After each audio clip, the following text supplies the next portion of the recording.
운전할 때 어제도 운전을 제가 좀 많이 했는데 운전할 때 내비게이션이 안내를 하는 대로 저희가 보통 따라가잖아요.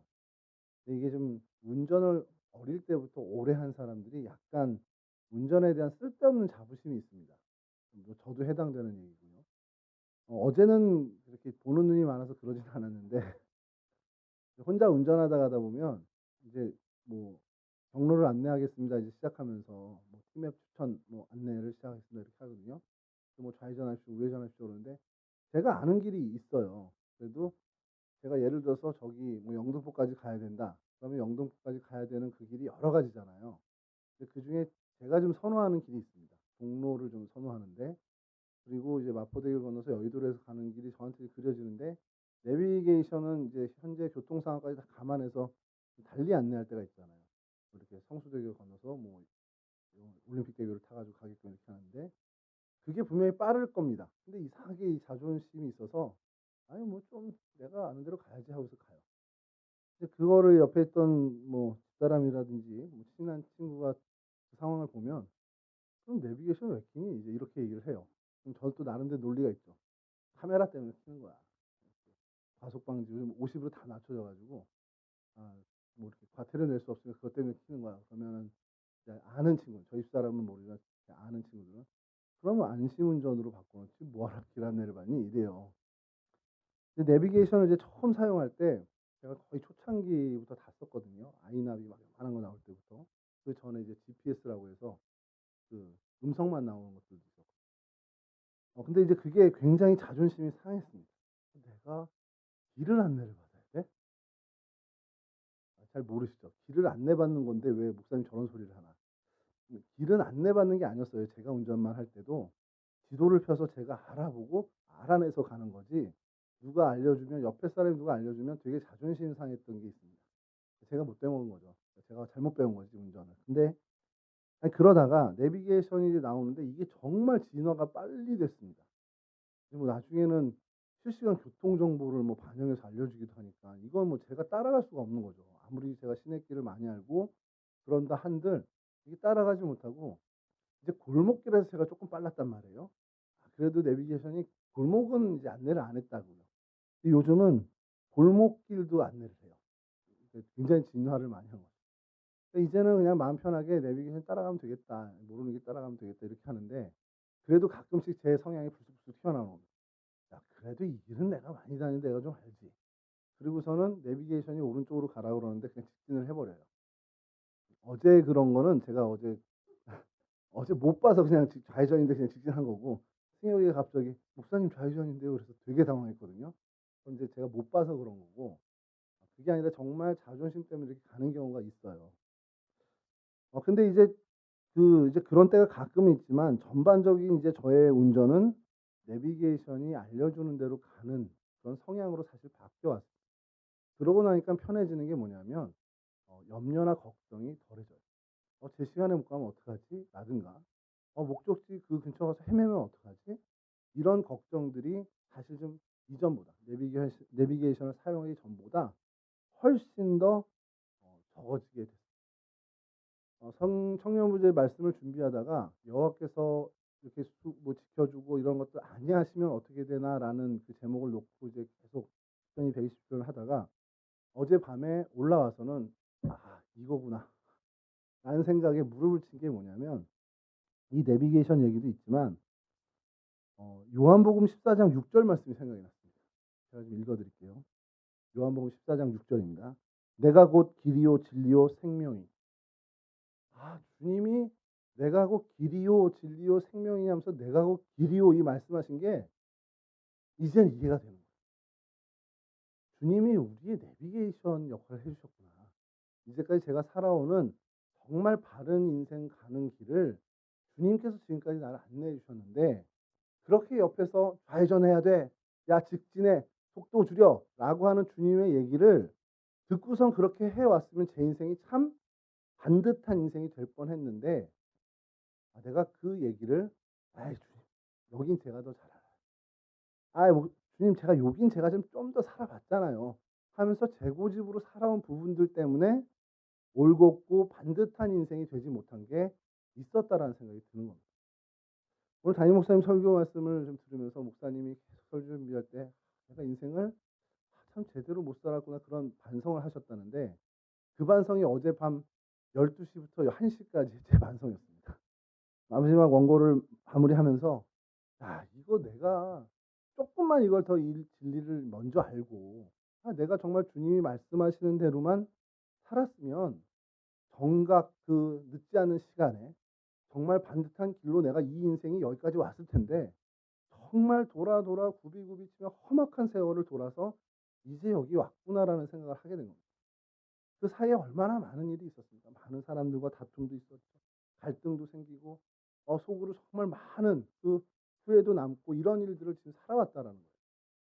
그러지 않아도 될 뻔한 길이요 진리요 생명이신 주님의 말씀대로 살아왔다면 그럴 필요 없는데 시편 119편 말씀처럼 주의 말씀 내 발의 등이요 내 길의 빛이니이다는 그 고백처럼 주님 말씀대로 살아왔으면 주님의 말씀을 내 발의 등으로 삼고 내 길의 빛으로 삼고 왔으면 참 후회하지 않아도 될 일들이 많았는데 그러지 못하고 괜히 내 자존심, 나의 자만함을 갖고 오다가 훨씬 더 이런 후회 남는 일들을 내가 남겼구나라는 반성을 하게 됐습니다.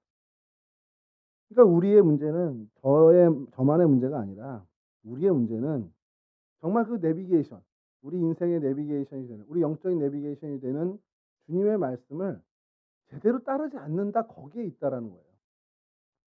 어 오늘 이제 그 설교를 하면서 반성을 하면서 '아 그래 이게 내가 정말 실책했구나.' 하는데 혼자 드는 생각 살짝 드는 생각은 '이게 나만 실수한 게 아니겠지?' 이런 생각이 드는 거예요. 여기 계신 분들 이런 실수를 뭐 한두 번은 하셨을 거예요. 저처럼 뭐 수십 번 뭐 셀 수 없이 많이 하시지는 않았겠지만 그래도 여러분들도 '아 내가 정말 그때 주님 말씀대로 할 걸.'이라는 후회가 남는 것들이 있을 겁니다. 그러면서 이제 설교 이제 제가 전에 이제 준비했던 것 중에 이걸 소개하고 싶었던 게 뭐냐면 독일의 어느 교회에 이제 낡은 돌판에 쓰여 있는 시래요. 이건 뭐 작자 미상인 것 같은데 이제 해석을 하면 이렇게 얘기를 한답니다. "너희는 나를 주님, 주님이라 부르면서 따르지 않는구나. 너희는 나를 빛이라 부르면서 우러러보지 않는구나. 너희는 나를 길이라 부르면서 따라 걷지 않는구나. 너희는 나를 삶의 전부라 부르면서 의지하지도 않고 나를 지혜라 부르면서 사랑하지도 않고 나를 부하다 부르면서 구하지도 않고 나를 어질다 긍휼하다 부르면서도 내게 오지도 않고 나를 존귀하다 하면서 섬기지도 않고 나를 강하다 하면서 존경하지도 않고 나를 의롭다 부르면서 두려워하지도 않으니 내가 너희를 꾸짖어도 나를 탓하지 말라. 이런 시가 있다는 거예요. 근데 이 시를 읽으면서도 '아 이거 독일 교회도 이래?' 이런 생각이 드는 거예요. '아 우리나라만 그런 줄 알았는데 독일도 이렇구나. 종교 개혁의 첫 발자국을 뗐던 독일 교회도 이러면' 저 한편으로 드는 게 '우리도 당연히 그렇게 되는 거구나.' 이런 생각을 한 거예요. 여러분 이게 좀 약간 좀 괴리감을 이게 자괴감, 괴리감 이런 것들을 느끼는 게 예수님을 믿는데 믿는다고 하는데 믿지 않는 것과 뭐가 차이가 나나 이런 생각이 자꾸 드는 겁니다. 주님 나의 길입니다. 주님 내 인생의 내비게이션이에요 하면서 그 말을 안 따라하면 믿지 않는 사람하고 뭐가 다른 거죠? 이런 생각이 드는 겁니다. 그러니까 이런 목사님이 전에 이런 얘기를 하신 적이 있어요. 전에 뭐 제가 아는 친절한 목사님이 믿는 자 믿지 않는 자의 차이가 있대요. 믿는 사람은 하나님을 은근히 무시하고 안 믿는 사람은 대놓고 무시하고. 그래서 그 얘기를 듣는데 '아 그래 우리가 대놓고 무시하지는 않지 하나님을.' 근데 안 믿는 사람은 대놓고 "아 나 하나님 몰라." 이러고 대놓고 무시하는데 우리가 "아 하나님 없어. 하나님 몰라. 난 하나님이랑 무관하게 살아." 이러진 않잖아요. 근데 그 사람들처럼 대놓고는 안 해도 은근히 무시하는 거. 근데 그 목사님의 말이 너무 와닿는 겁니다. 저부터 반성하는 거죠. 하나님을 따른다, 목회를 한다, 정말 하나님 백성이다 하면서 하나님이 말씀하실 땐 '하나님 그거는 좀 달리 좀 생각해 보시고 제가 요거 좀' 계속 하나님 주시는 마음들이 있잖아요. 예를 들어서 집사람하고 다퉜어요. 그럼 누가 먼저 사과하는 게 맞을까요? 집사람하고 안 다퉈서 모르는군요. 집사람하고 다투면 생각나는 사람이 먼저 해야 되는 게 맞아요. 그러면 집사람이 사과하기 전에 하나님이 저한테 마음을 주실 때가 있어요. 네가 가서 사과해야 되지 않겠냐. 그럼 제가 가서 그냥 미안해." 그러면 "아 됐어." 이러면서 좀 약간은 그렇게 티격태격 하겠지만 "아이 그래 내가 잘못했어." 뭐 이렇게 하면 끝난단 말이에요. 그 일이 다 거기서 끝나요. 우리 어제 오면서 세준 형제가 열변을 통했던 것처럼 엄마가 잘못했다는 얘기 먼저 한번 하면 끝날 얘기인데 계속 안에서 그게 가잖아요, 그런 긴장 상태나 갈등 상태가. 그래서 먼저 생각이 들면 제가 사과하면 됩니다. 그러면 모두가 화평의 관계가 돼요. 그리고 그건 하나님이 주시는 마음입니다. 근데 하나님이 그런 마음을 주실 때에 "아 잠깐만요 하나님. 지난번에 제가 먼저 했잖아요. 이번엔 제가 먼저 못합니다." 이게 아주 사소한 일이지만 그런 방식으로 우리가 하나님을 은근히 하나님의 생각, 하나님의 주장을 하나님의 명령이나 하나님께서 권면하시는 것을 은근히 우리가 지금은 아니에요 하나님." 그러면서 우리가 은근히 무시한 것이 아니겠냐는. 그러면 대놓고 무시한 것만큼은 아니지만 하나님의 말씀대로 안 하는 것은 결국엔 우리가 믿는 사람이지만 안 믿는 사람하고 다를 게 없다라는 겁니다. 근데 여러분 우리가 이 부분만 그렇겠냐는 거예요. 이 부분만 우리가 믿는 사람들하고 사이가 없다. 이렇게 할 수 있겠냐. 우리 인생의 전반을 우리가 목표하는 우리가 인생을 살아가면서 목표하는 그 목표, 영어로 이제 골이라고 하는 그 목표점을 보면 세상 사람들이 목표하고 있는 것과 큰 차이가 납니까? 어느 정도 우리가 삶에 이런 부유함을 얻겠다. 내가 사회적으로 이러한 위치에 가겠다. 나는 이러한 직업을 통해서 이런 거 이루겠다 하는 은근히 우리가 갖고 있는 정확하게 너 꿈을 적어봐 그러면 적진 못하더라도 은근히 내가 품고 있는 그 목표점이 믿지 않는 사람들의 그것과 큰 차이가 나냐 말이에요. 물론 개 중에 우리 청년들 중에는 정말 그게 정말 너의 인생의 꿈이야? 목표야? 또 진짜 그런 정말 세상 사람들이 갖지 못하는 꿈과 목표, 비전을 갖고 있는 청년들이 있습니다. 근데 우리 대부분의 청년들, 크리스찬 청년들 가운데 이야기하다 보면 그들이 갖고 있는 꿈과 어떤 비전들이 인생의 목표라고 하는 것들이 장래 희망이라고 하는 것들이 믿지 않는 청년들과 크게 차이 나는 것을 못 볼 때가 많아요. 근데 그게 나쁘다는 얘기를 하는 게 아닙니다. 그런 인생의 목표를 갖고 있는데 그걸 이룬 다음에 어떻게 할 거냐라는 거예요. 믿지 않는 사람은 그걸 이룬 다음에 '내가 누리고 살 거야. 그때부터 난 편하게 살 거야.'라고 하는 거지만 그럼 인생의 그 목표를 이룬 다음 그다음에 넌 뭐 할 건데? 그 질문에 크리스찬의 답은 좀 달라야 된다라는 거예요. 예컨대요. 나는 직장 생활을 하고 이 정도 한 30년 일을 한 다음에 이 정도의 돈을 벌 겁니다. 그게 믿지 않는 청년과 믿는 청년의 비슷한 장래 희망이었다고 치죠. 그럼 믿지 않는 청년에게 "그런 다음 넌 뭐 할 건데?" 그러면 그때부터 여행 다녀야죠. 그 요트도 사고 뭐도 하고 그때부터 난 정말 넉넉하게 누리면서 살 겁니다." 이렇게 십중팔구 대답할 겁니다. 근데 거기서 믿는 청년은 좀 다른 대답을 해야 된다. "그럼 그때부터는 뭐 할 건데?" 그럼 이제 그때부터는 마음 놓고 선교해야죠. 마음 놓고 이제 생계 연연하지 않고 정말 올인해서 봉사해야죠. 어떤 그런 대답이 좀 달라져야 되는 게 아니냐는 거예요. 근데 말씀드린 것처럼 하나님을 은근히 무시하건 하나님을 대놓고 무시하건 큰 차이가 없다라면 우리가 크리스찬 나의 신앙생활에 그 가는 길을 다시 한번 좀 점검해야 한다는 겁니다.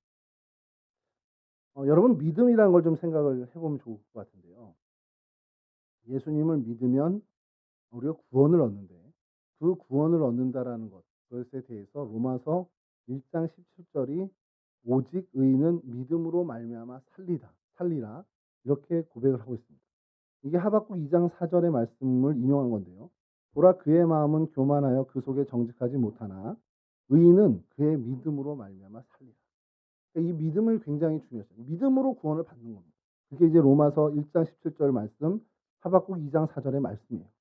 근데 이 믿음은 우리가 기독교에서 얘기하는 이 믿음은 아는 것과는 다른 얘기예요. 아는 것은 믿음에 있어서 어떻게 보면은 출발은 될 수 있지만 믿음과 그렇게 크게 상관이 있는 것은 아니라는 겁니다. 우리가 흔히 알지 못하고 이해하지 못하면 "어떻게 믿어?" 이렇게 얘기할 수 있는데 그렇지 않다라는 거예요. 아까도 말씀드린 내비게이션이 제가 요거를 좀 그래 이해가 안 되는 거 어떻게 믿지? 근데 우리 무조건 믿잖아. 이거 어떻게 좀 청년들한테 설명해 줄까 하다가 아까 그 내비게이션을 생각을 하는 거예요. 내비게이션 원리 아세요? 대충은 알겠죠. 여러분 이제 좀 IT에 좀 관심이 있으니까 뭐 전자지도를 먼저 준비하고 GPS가 수신해 가지고 나의 위치를 좌표값으로 해 가지고 목표한 좌표값에 가는 최단 거리 그러니까 이제 전자지도가 있으면 이렇게 될 거라고 생각하는데 그 모든 알고리즘이나 이런 것들 여러분이 다 이해합니까? 그러면 다 이해하고 할 수 있으면 만들어 봐 그러면 만들 수 있겠네요? 우리 몰라요 사실. 이 내비게이션의 대략의 원리는 알고 설명을 듣고 비동량한 거는 있어서 우리가 '아 내비게이션이 이런 거래.' 그리고 요즘은 또 저것도 나오잖아요. 5G 기술에 의해서 앞차와의 거리에서 뭐 요즘 어떻게 보면 무인 자동차가 자율주행이 이제 될 텐데 그것도 대충 원리는 알겠죠, 대충. 근데 그거를 상세하게 우리가 다 이해할 수 있냐라는 저기 애가 있고 이쪽에 한 명 있고 이쪽에 두 명 있는데 어느 쪽으로 좀 갈 건가? 그럼 이 컴퓨터가 어떻게 계산을 하지? 이런 거 우리가 다 모르잖아요. 입력값을 어떻게 할지. 근데 우리가 어떻게 합니까? 내비게이션이 길 안내하는 걸 믿습니까? 안 믿습니까? 대답하세요. 내비게이션이 목적지를 우리가 넣었는데 그 길을 안내하는데 여기서 좌회전입니다. 여기서 우회전입니다 할 때 당연히 좌회전을 해야 되는 거 좌회전 우회전 하는구나라는 걸 믿어요, 안 믿어요? 그러면 내비게이션의 그 모든 원리를 다 알아요? 다 이해해요? 그래서 믿는 거예요? 아니죠. 내비게이션은 정확할 거야라는 우리의 경험 수치라든지 아니면 선배가 얘기했든지 아니면 아버지가 얘기했든지 내비게이션은 믿을 만해라는 그 어떤 얘기를 듣고 우리가 믿기로 작정한 거라는 거예요. 복음에 있는 믿음도 마찬가지라는 겁니다. 하나님이 이렇게 하시고 우리 가운데 예수가 길이 되시고 막 이렇게 얘기하는 그 모든 것들을 이해해서 다 이렇구나 이 원리구나 해서 다 안 다음에 믿는 게 아니라는 거예요. 하나님은 우리에게 항상 선하신 분이고 나의 창조자시구나라는 것을 그냥 믿기로 작정해서 그다음에 하나님의 모든 말씀을 내가 믿고 따라가면 내비게이션을 따라가듯 따라가면 하나님의 선한 길로 우리가 인도함을 받게 된다라는 겁니다. 그러니까 믿음은 하나님을 길이라고 알고 또 하나님 길이야 말하는 것을 넘어서서 실제로 그 길을 따라 걷는 그게 믿음이라는 거예요. 제 믿음이 좋아 그러면 하나님에 대해서 많이 알아. 지식이 많고 뭐 하나님은 이래 하나님 천지 창조하실 때 이렇게 해서 첫째 날 못 만드시고 그런 많은 지식을 알고 있는 것을 믿음이 좋다라고 하는 게 아니라 믿음이 좋다라고 하는 것은 그 말을 하고 아는 것을 넘어서서 실제로 그 삶을 살아간다는 거예요. 하나님 말씀하신 삶을. 하나님 사랑해야 돼. 이웃 사랑해야 돼. 너 가진 것들을 이웃과 나눠야 돼라는 그것을 실제로 최선을 다해 살아가는 그게 믿음이라는 겁니다. 하나님과 하나님의 말씀을 지혜입니다. 최고의 진리입니다. 복음입니다. 라고 우리는 늘 말합니다. 여러분들도 그렇고 저도 그렇고 우리 하나님에 대해서 이야기 참 많이 해요. 하나님의 말씀이 진리입니다. 우리 선포도 많이 합니다. 근데 그것을 넘어서서 그러면 그 말씀, 그 하나님 말씀대로 살아가고 있느냐? 거기서 우리의 믿음이 판가름 난다는 거예요.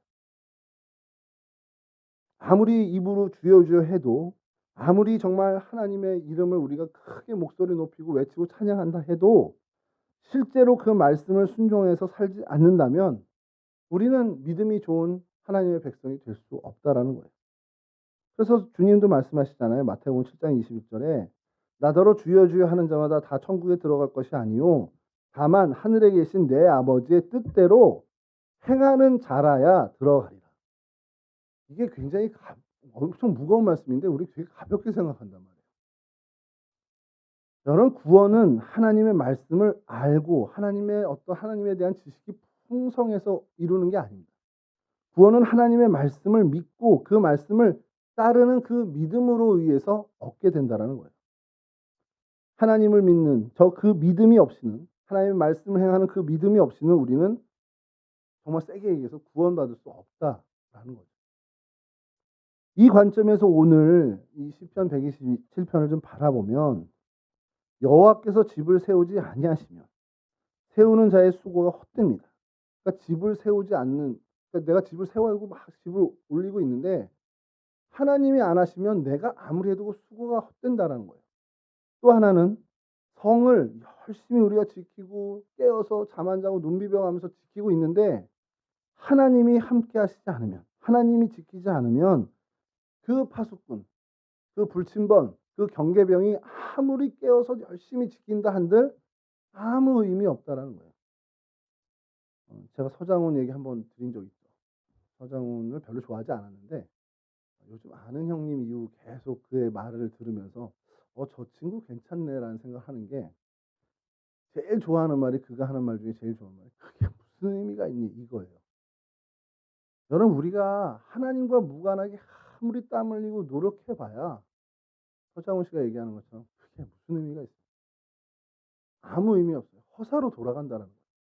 그러니까 여러분들의 삶에 하나님이 계속 개입하고 하나님이 그 자리에 임하시는 것이 얼마나 중요한지 모릅니다.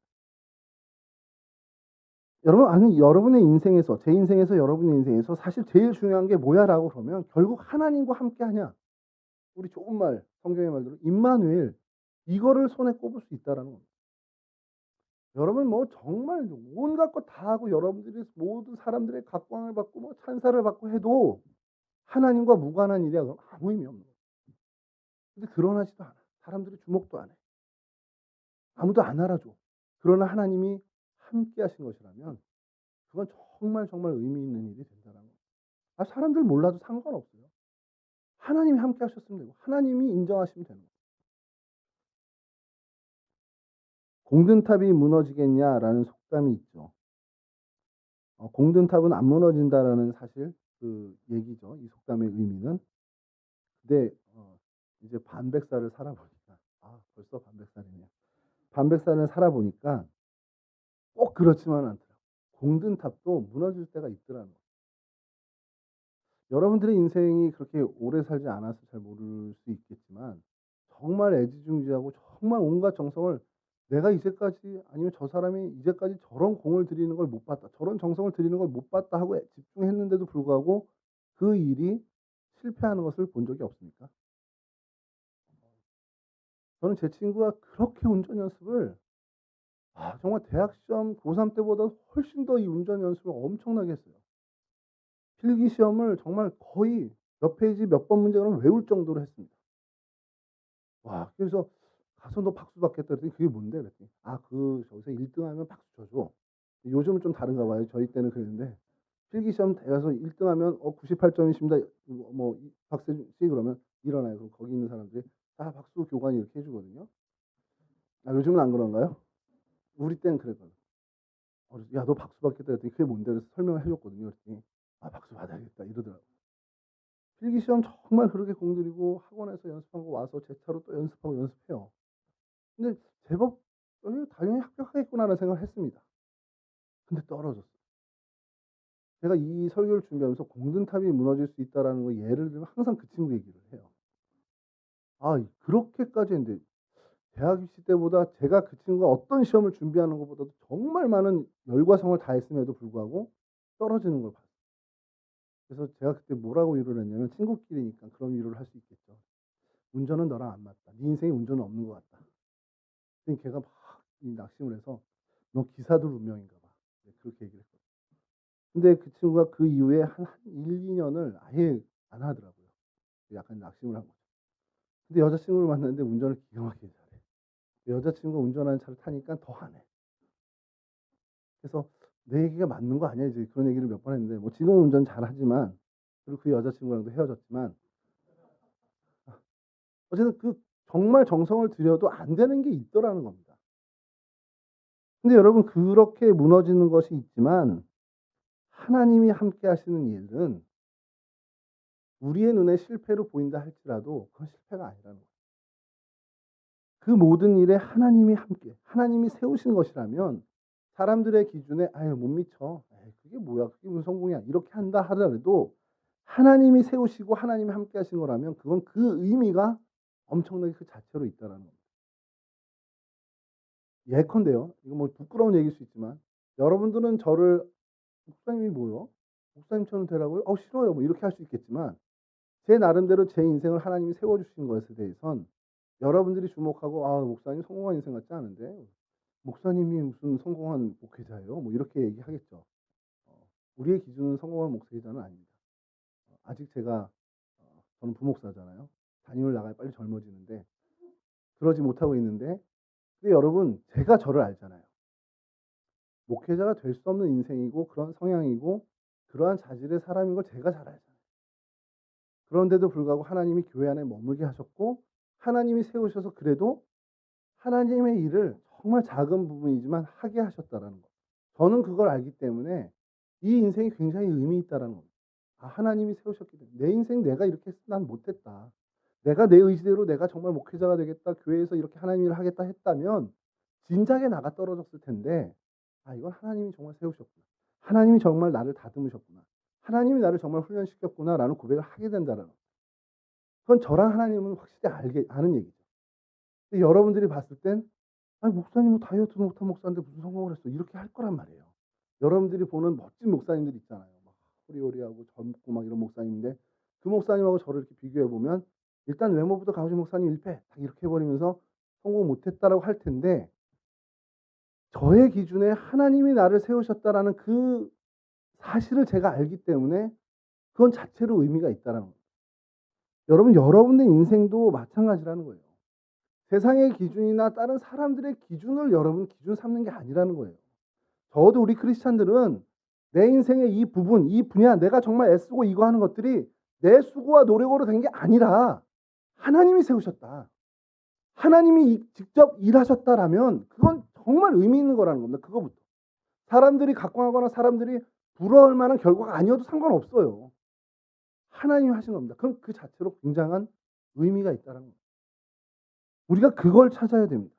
그런데 우리는 이런 하나님을 너무 무시하고 사는 거, 그런 삶을 산다라는 거예요. 종종 무시하는 게 아니라 정말 너무 자주 무시하고 사는 게 있습니다. 사실 저희들 가운데.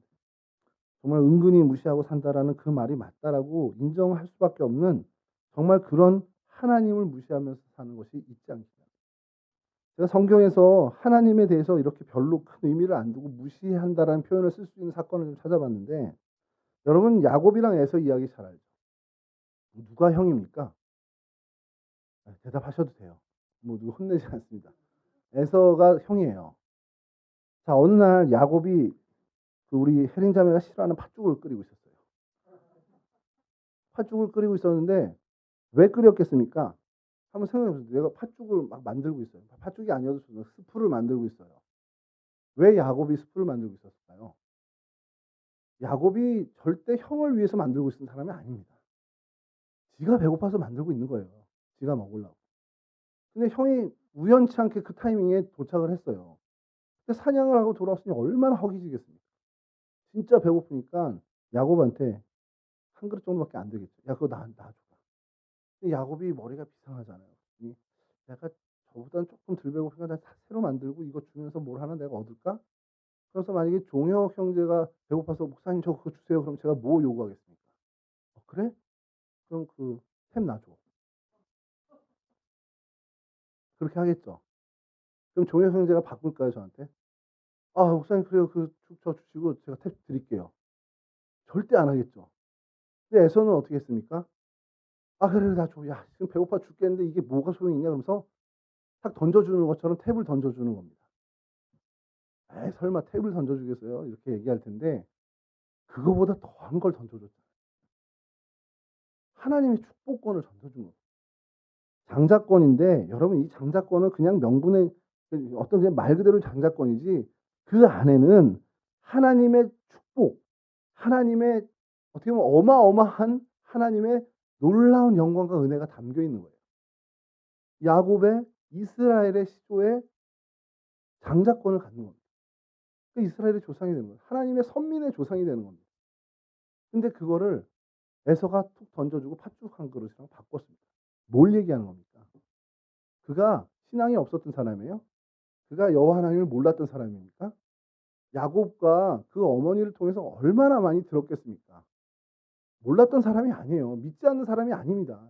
요즘에 믿지 않는 청년이 아니고 여러분처럼 믿는 청년이에요. 근데 왜 그가 그렇게 했을까요? 배가 부르고 아무런 일, 허기지기 전에는 하나님의 복, 아, 그래, 의미 있지. 하나님, 아, 그래, 위대하신 분이지. 이러다가 결정적일 때, 배고파졌을 때, 급할 때, 이때는 결국 하나님이 중요한 게 아니에요.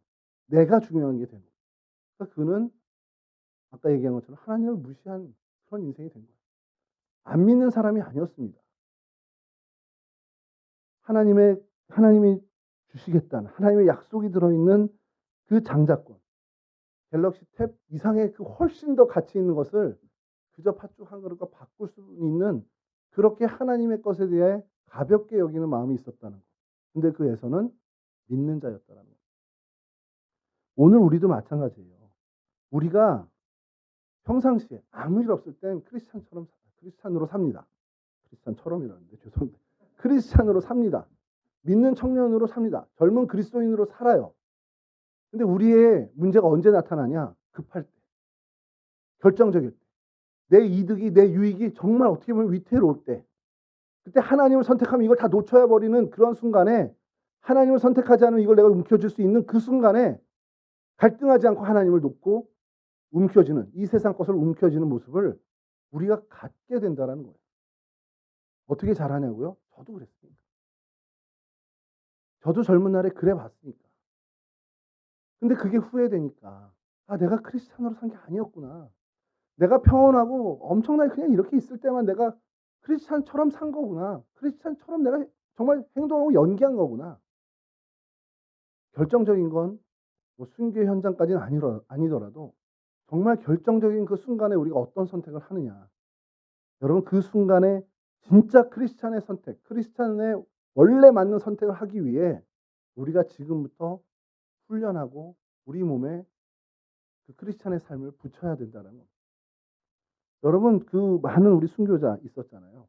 어제 우리 아펜젤러 순직기념관도 갔었는데, 여러분, 아펜젤러가 그 정신여고 학생을 그날 갑자기 확 마음이 막 그냥 동요하고 마음에 막 갑자기 그 사람 살려야 된다는 그 어떻게 보면 동정심이 막 우러나서 그날 그 뱃속으로 뛰어들었을까요?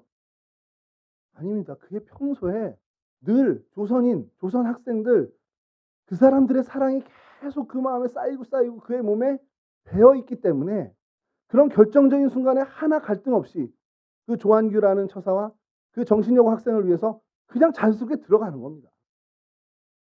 그러니까 순교가 가능한 거죠. 많은 우리의 신앙의 선배들이 그 순교의 자리에서 그 순간에 뭔가 하나님이 힘을 주셔가지고 순교를 한 것, 물론 하나님이 힘 주신 것도 있겠지만 그날 갑자기 그들이 믿음이 좋아진 게 아니에요.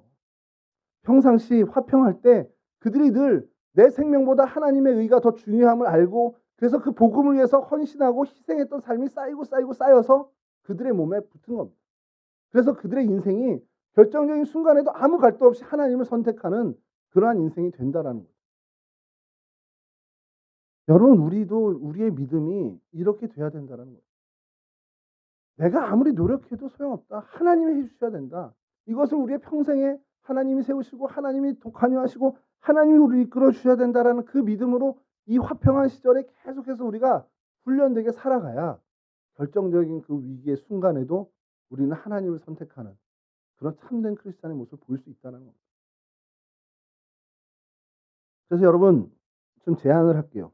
말씀을 늘 이렇게 해요. 그러면 목사님, 하나님을 따르는 삶이 어떤 거예요? 자꾸 이렇게 하면 우리가 결론은 항상 똑같잖아요. 그러니까 우리가 하나님 말씀 정말 가까이 두고 하나님께 기도하는 삶을 우리가 살아야 돼. 그러면 아, 또 기도하라는 거구나. 아, 또 말씀 보라는 거구나. 이렇게 하고 여러분이 예배 마치고 돌아간단 말이에요. 아, 그래서 제가 그게 고민이 된 겁니다. 모든 우리의 말씀 나누의 결론은 사실 그건데 근데 이 친구들이 가서 그냥 아, 좋은 말씀 들었다 그러고 가고 그냥 끝난단 말이에요. 그래서 한번 실천 사항을 좀 생각해 본 거예요. 여러분, 이 한 주간에요. 여러분들 생활 속에 다른 모든 것보다 하나님이 우선입니다. 다른 모든 것보다 하나님이 먼저입니다라는 것을 한번 우리가 실천해 보자는 거예요. 실현해 보자는 거예요.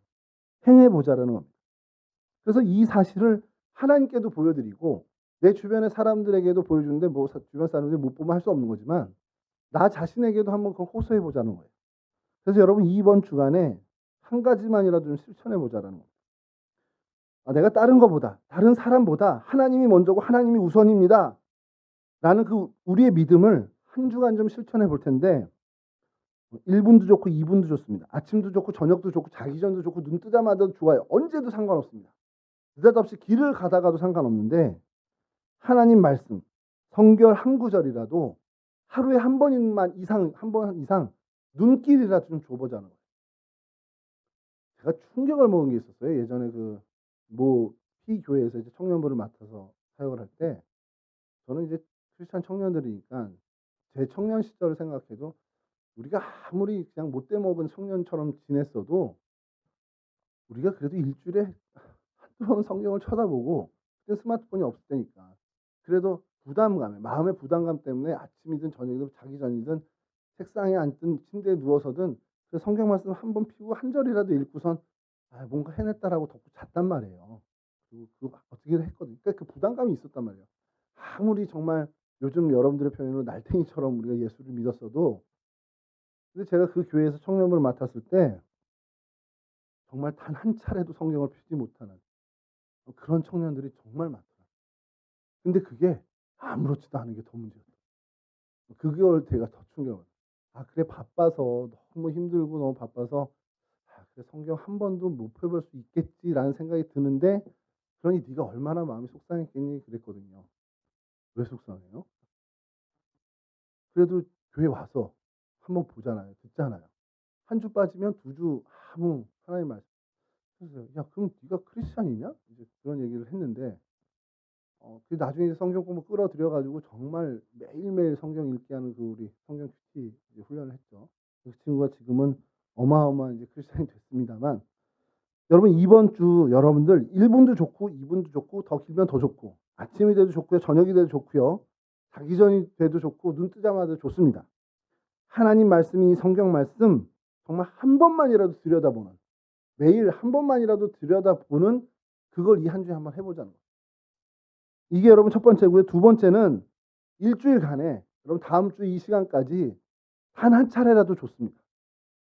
하루라도 좋으니까 그 이 7일 중에 하루만이라도 여러분 저희 우리 한번 나눠 드렸던 감사 노트 있잖아요.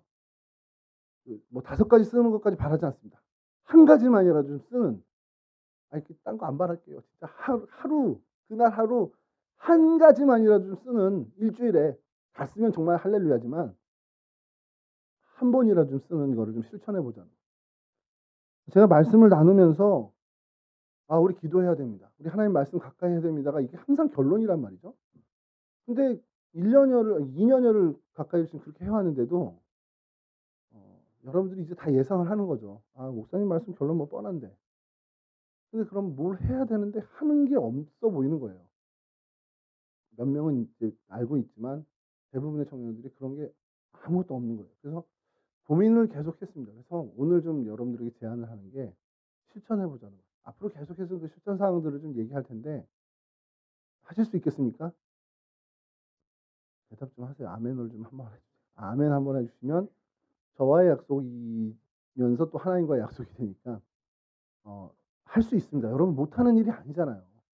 충분히 할 수 있는 일입니다. 한 번만 지나가다가 지하철에서 스마트폰 켜 가지고 한 구절 시편 말씀 1편 한 절이라도 좀 읽어 보면 되는 거예요. 그러면 '아 오늘 나 됐어. 오늘 목사님이랑 약속을 한 거야.' 됩니다. 그렇게라도 하자는 거예요. 여러분 이게 왜냐하면 우리 좀 긴장감을 가져야 돼요. 점점 더 세대가 악해지고 점점 더 세대가 하나님과 무관한, 이게 왜 그러냐면요. 저희 세대만 해도 삶의 문제들이 힘들고 어려워서 하나님을 의지할 일이 많았습니다.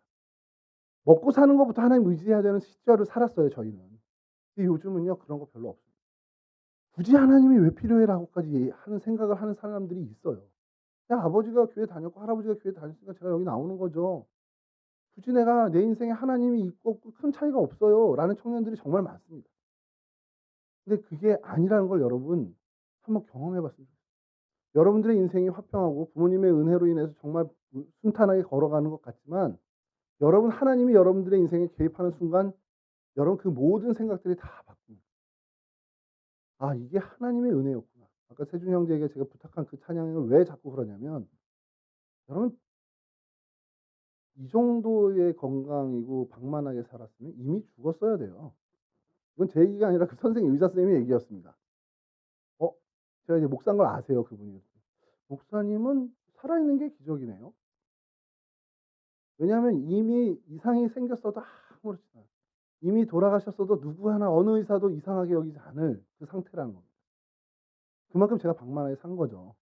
그래서 이제 반성을 해야 되는 건데, 여러분 이게 우리 인생이에요. 어느 날 순간 없어져도 '아유 그 친구 20 살인데. 아유 그 친구 22 살인데.'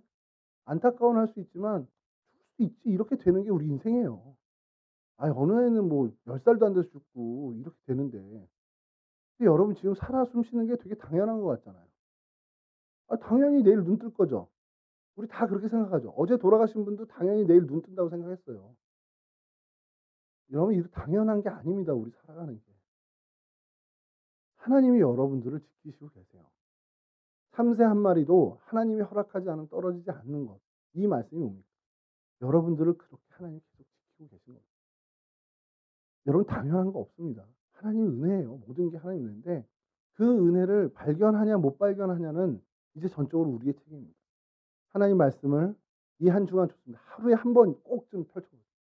그리고 일주일에 단 하루라도 좋으니 감사 노트에 한번 적어보십시오. 그간 내가 당연하게 생각했던 것인데 아니었군요. 이게 하나님의 은혜였군요. 하나님 감사합니다. 여러분 당연해지면 감사를 상실하게 됩니다. 그게 우리에게 최고의 비극입니다. 여러분 우리가 인생을 살아가면서 크리스찬으로 살아가는데 하나님한테 감사한 게 없어요. 왜? 다 당연한 거니까. 최고의 비극입니다. 근데 이 모든 것이 절대 당연한 것이 아니야.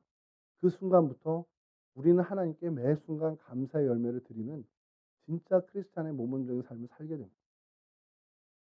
여러분, 여러분들 삶에 정말 하나님이 세우시는 귀한 은혜, 하나님이 지키시는 그 은혜를 누리시기를 주님의 이름으로 간절히 축원합니다. 기도하겠습니다.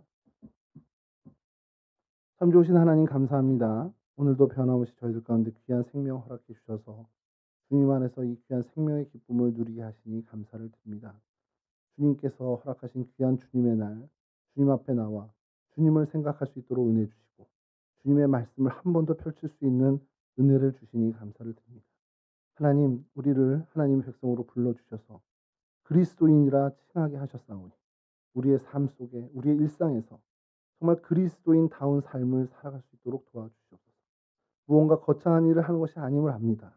하나님과 동행하는 데 집중하고 하나님을 우리의 삶 가운데 모시는 삶을 사는 그 일에 하나님 우리가 온 신경을 다할 수 있도록 도와주시옵소서. 그러기 위해 하나님의 말씀을 가까이 하기를 원합니다. 하나님 우리의 삶을 돌아보며 정말 하나님의 은혜를 발견하는 눈을 기르기를 원합니다. 하나님 이러한 귀한 신앙의 행보를 이 젊은 시절부터 걸어갈 수 있는 우리의 귀한 청년들이 다 될 수 있도록 도와주셔서 이들의 인생이 정말 하나님께 감사의 열매를 늘 드리는 귀한 인생 될 수 있도록 하나님께서 붙잡아 주시옵소서. 당연할 때 감사를 상실함을 압니다.